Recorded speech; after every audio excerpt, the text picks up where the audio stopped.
തിരിച്ച് പടികൾ മാത്രമുള്ള വഴിയിൽ കൂടിയാണ് നടന്നത്. അവിടെയാണ് വരാഹ നരസിംഹ ക്ഷേത്രവും മലോല നരസിംഹ ക്ഷേത്രവും ഉള്ളത്.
വരാഹരൂപത്തിലുള്ള നരസിംഹസ്വാമിയുടെ സ്വയംഭൂ ആണെങ്കിലും ക്രോധഭാവത്തിലുള്ള നരസിംഹസ്വാമിയെയാണ് ദർശിക്കാൻ കഴിയുക.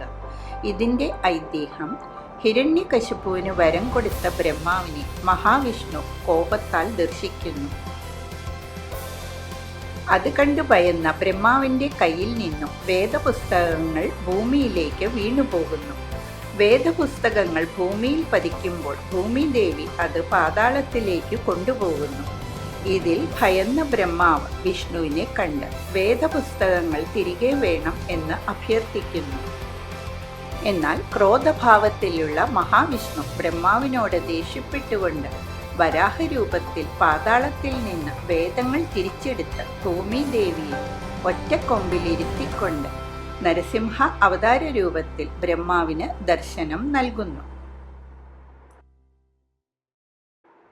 ക്രോധഭാവത്തിലുള്ള നരസിംഹസ്വാമിയെയാണ് ക്രോധ നരസിംഹം അഥവാ വരാഹ നരസിംഹം എന്നു പറയുന്നത്.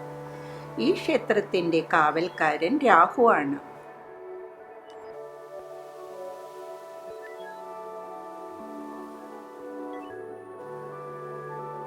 ഇതിലെ കൂടി പോയാൽ പ്രഹ്ലാദൻ പഠിച്ച വിദ്യാലയമാണെന്ന് പറയുന്നു.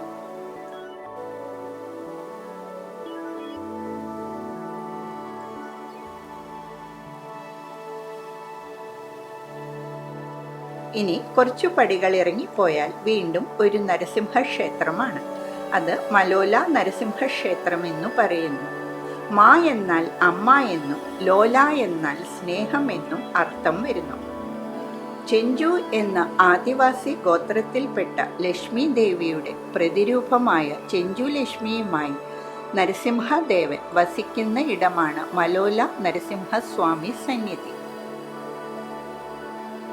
ഹിരണ്യവധത്തിന് ശേഷം നരസിംഹ ഭഗവാനെ ശാന്തമാക്കാൻ മഹാലക്ഷ്മി ദേവി ആദിവാസി ഗോത്രത്തിൽ ജനിക്കുകയും ഭഗവാനെ വിവാഹം കഴിക്കുകയും അങ്ങനെ കോപം ശമിക്കുകയും ചെയ്തു.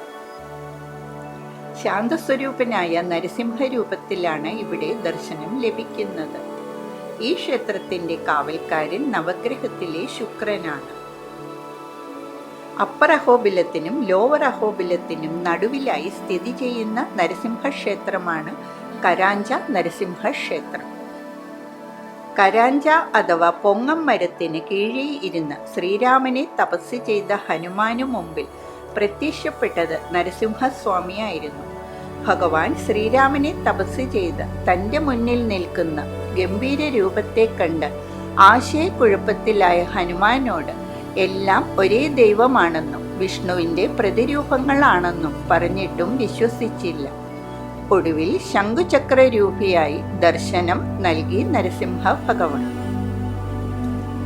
അതുകൊണ്ട് ശംഖുചക്ര രൂപമുള്ള നരസിംഹ ഭഗവാന്റെ പ്രതിഷ്ഠയാണ് ഈ ക്ഷേത്രത്തിൽ ഉള്ളത്.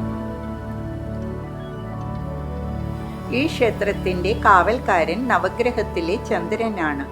ഇതോടെ അഹോബിലം സീരീസ് അവസാനിക്കുന്നു.